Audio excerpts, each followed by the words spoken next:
नमस्कार, राधे राधे, हर हर महादेव। मैं आपका आचार्य देव।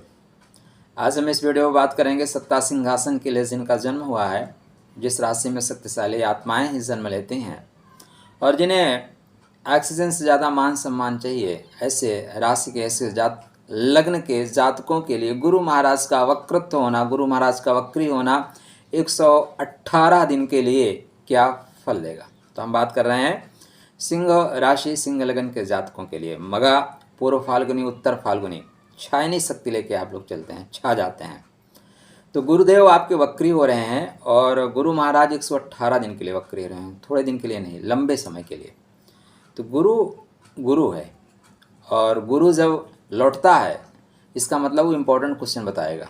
आप देखिए, आपके क्लास में गुरुजी पढ़ा के अचानक निकल गए, फिर अचानक लौट के आए, तो इसका मतलब कुछ उनको ट्रिक किया, ये चीज़ बताना है। तो गुरु वापस आ रहे हैं ज्ञान देने के लिए, गुरु वापस आ रहे हैं संतान देने के लिए, गुरु वापस आ रहे हैं प्रेम देने के लिए, गुरु वापस आ रहे हैं गुप्त विधा की जानकारी देने के लिए, गुरु वापस आ रहे हैं गुप्त धन देने के लिए। तो ये चीज़ें कहाँ से मिलेंगी? ज्ञान के माध्यम से मिलेंगी। तो पहला आपका कर्मा क्या है कि चैनल को सब्सक्राइब करिए, ये भी तो आपका काम ही है। तो आपको ज्ञान की चीज़ें बताई जा रही हैं। तो पहले हम आपको गुरु का विजिटिंग कार्ड देते हैं। गुरु महाराज 118 दिन के लिए जाएंगे, यह आपको मेरे चैनल के अलावा हर जगह मिल जाएगा, कोई नई बात नहीं है। नई बात क्या है? नई बात अब जो मैं आपको बताने जा रहा हूँ वो नई बात है, वो अन्यत्र आपको शायद ही कहीं मिले। तो गुरु महाराज 4 सितंबर से लेके 31 दिसंबर तक मेष राशि में ही रहेंगे, लेकिन वक्री हैं, लौटे हैं। कहाँ से लौटेंगे? भरणी नक्षत्र में लौटेंगे। तो भरणी नक्षत्र में कहाँ से लौटेंगे? भरणी नक्षत्र के तृतीय पदा में लौटेंगे। क्या नाम है? तुला। तुला नवांश में लौटेंगे। यहाँ पे 3 अक्टूबर तक रहेंगे। कब तक रहेंगे? 3 अक्टूबर तक। और 3 अक्टूबर के बाद, दरअसल ये 6 अगस्त को ही यहाँ पे तृतीय पदा में प्रवेश कर गए हैं, लेकिन वक्री कब हो रहे हैं? 4 सितंबर को हो रहे हैं। 3 अक्टूबर तक यहीं रहेंगे। 3 अक्टूबर को फिर ये द्वितीय पदा में वापस आएंगे। द्वितीय पदा क्या है? द्वितीय पदा का नाम है कन्या नवांश। ये पॉइंट पकड़ के रखना।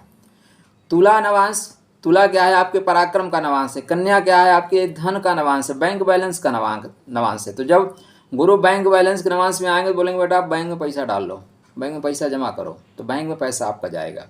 इसके पश्चात 31 अक्टूबर को ये आएंगे प्रथम नवांश में आएंगे। किस प्रथम में? भरणी नक्षत्र के प्रथम नवांश में आएंगे, जिसका नाम है सिंह नवांश। सिंह कौन है? सिंह आप हैं, आपको मान सम्मान मिलेगा। इसके बाद कर्क में जाएंगे, जहाँ पे इनको उच्चता मिलती है। कर्क राशि में तो गुरु को उच्चता मिलती है, और यहाँ पे थोड़ा सा विदेश से संबंध बनाएंगे, पैसा भी आपसे खर्च करवाएंगे, और यहीं पे फिर 31 दिसंबर को मार्गी हो जाएंगे। तो ये गुरु का विजिटिंग कार्ड है। अब आपको गुरु क्या क्या लाभ देंगे उसकी कथा बताता हूँ। वक्री, सूर्य से एक निश्चित दूरी हो जाने पे ग्रह को वक्रत्व प्राप्त होता है, उल्टा चलता हुआ दिखाई देता है। वक्री का मतलब उल्टा बिल्कुल नहीं होता, ठीक है ना। वक्री का मतलब स्लोली हो जाना, धीरे हो जाना, या एक कदम पीछे हो जाना। हम यहाँ से देखते हैं तो ऐसा लगता है उल्टा चल रहा है, उल्टा नहीं चल रहा है, वो एक कदम धीरा, उसकी गति कम हो गई। जब आप ट्रेन से सफ़र करें ना, तो बगल वाली ट्रेन स्लो गति से चले तो लगता है द्रुत गति से चल रही है। दरअसल हमारी ट्रेन चलती है, उसकी स्पीड बढ़ा देती है। हम आप देखते हैं गाँव ऐसे खड़े हैं, पेड़ खड़े हैं, लेकिन चलता है कि पेड़ घूम रहे हैं, गाँव भाग रहे हैं। भागता नहीं, हमारी दृष्टि दोष होता ही है। तो ऐसे ही यहाँ पे कुछ नज़र आ रहा है, लेकिन दरअसल ये जो प्रभाव है ये आपके ऊपर काम करेगा।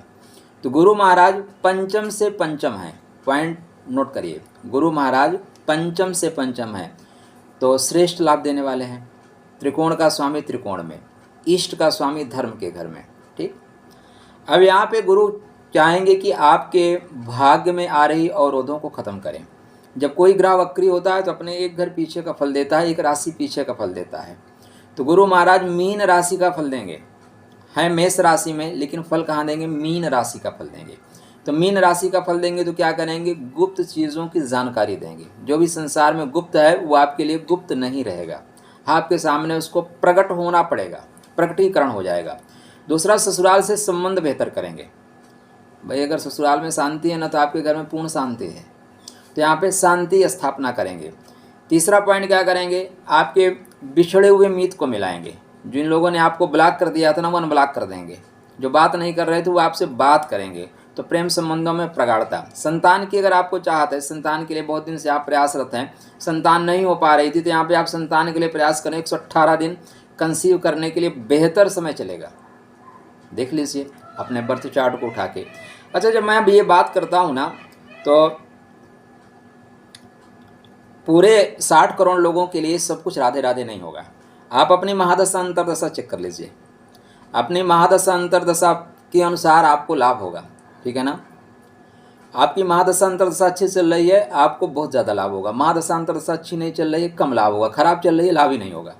तो इस चीज़ को ध्यान में रखिएगा। गुरु महाराज की पंचम दृष्टि आपके लगन पे है, तो आपका व्यक्तित्व चमकेगा, व्यक्तित्व में निखार आएगा। आप थोड़े एजुकेशन की ओर बढ़ोगे, थोड़ी ज्ञानात्मक होगे, ज्ञान की वजह से सफलता प्राप्त करोगे। क्योंकि गुरु स्टार्टिंग तुला नवांश से कर रहे हैं। तुला नवांश आपके लिए पराक्रम का नवांश है, और पराक्रम भाग्य के कपाट को खोल देने वाला है। तो भाग्य का कपाट कैसे खुलेगा? मेहनत के द्वारा। नहीं सुप्त सिंहस्य प्रविशंत मुखे मृगा। तो आप मेहनत करो, डेफिनेटली आपको लाभ होगा। सप्तम दृष्टि पराक्रम के घर पे है। मित्र बंधु बांधवों से रिश्ता अच्छा करेंगे, और यहाँ पे आपके अपने लोग सपोर्ट करेंगे। जब आपके अपने लोग सपोर्ट कर दें तो संसार में कोई आपका सामना नहीं कर सकता। नवम दृष्टि गुरु के पंचम भाव पे है। पंचम भाव किसका है? इष्ट का है। पंचम भाव बुद्धि का है, और पंचम भाव मंत्री पदत्व प्राप्ति का है। क्योंकि बुद्धिमान व्यक्ति को ही मंत्री बनाया जाता है, कभी किसी मूर्ख को मंत्री नहीं बनाया जाता। ठीक। हाँ, मूर्ख व्यक्ति किसी को मंत्री बना दे, यह एक अलग चीज़ है। चमचागिरी करके लोग बन जाते हैं। तो नाम नहीं लूँगा, नहीं कुछ लोग अलग अलग पार्टी से होते हैं, बुरा मान जाते हैं। तो यहाँ पे प्रथम नवांश में जब गुरु चलेंगे तो मेहनत करवाएंगे। तुला नवांश में थोड़े से आपके अंदर शुक्र का प्रभाव रहेगा, थोड़ा सा सजना संवरना, ये सारी चीज़ें अपने आप को मेंटेन करना, अपने पिक को खींच के व्हाट्सएप पे इंस्टाग्राम पे डालना, इस तरह की चीज़ें चलती रहेंगी। जैसे कन्या नवांश में आएंगे, धन की वृद्धि करेंगे, धन आप बचाएंगे, बैंक में जमा करेंगे। परिवार में मांगलिक कार्य, परिवार में शुभ कार्य करते हुए नजर आ रहे हैं। जैसे ये सिंह नवांश में चलेंगे, आपके व्यक्तित्व में एक ओज आएगा, व्यक्तित्व में तेज आएगा, और आपका जो व्यक्तित्व होगा गरिमापूर्ण होगा, ज्ञानपूर्ण होगा। और जैसे कर्क नवांश में जाएंगे, थोड़ा सा पैसा तो खर्च करना पड़ेगा, लेकिन गुरु अष्टम भाव के कारकत्व को लेके द्वादश भाव के नवांश में चल रहे हैं, अतः यहाँ पे विपरीत राजयोग कन्वर्ट करेंगे। क्या करेंगे? विपरीत राजयोग कन्वर्ट करेंगे। एक और खास बात देखिए, जब ये सारी चीज़ें मैच करें ना आप, तो कहीं ना कहीं मैच होती हैं। तो ये जब आप जा रहे हैं कर्क नवांश में, तो गुरु महाराज आपके नवंबर में नीच के भी हो रहे हैं, और यहाँ पे कर्क नवांश में पैसे खर्च करना पड़ेगा, स्वास्थ्य संबंधी दिक्कतें आएंगी, पैसा कहीं ना कहीं खर्च हो रहा है। तो पैसे कमाते भी किसके लिए? खर्च करने के लिए। तो यह गुरु की स्थिति आपको बेहतर परिणाम देकर जाने वाली है। 118 दिन बिल्कुल आपके छा जाने के हैं। ज्ञान के माध्यम से गुरु आपको सफलता देने वाले हैं। तो इस 118 दिन का उपयोग करिए। ओम ग्राम ग्रीम ग्रम सह गुरुवे नमः, या भगवान विष्णु की आराधना, भगवान कृष्ण की आराधना करना श्रेष्ठ परिणाम देगा। अपने गुरुओं को प्रणाम करते हुए चलिए, माता रानी कृपा करेंगी, सब कुछ आपके लिए राधे राधे हो।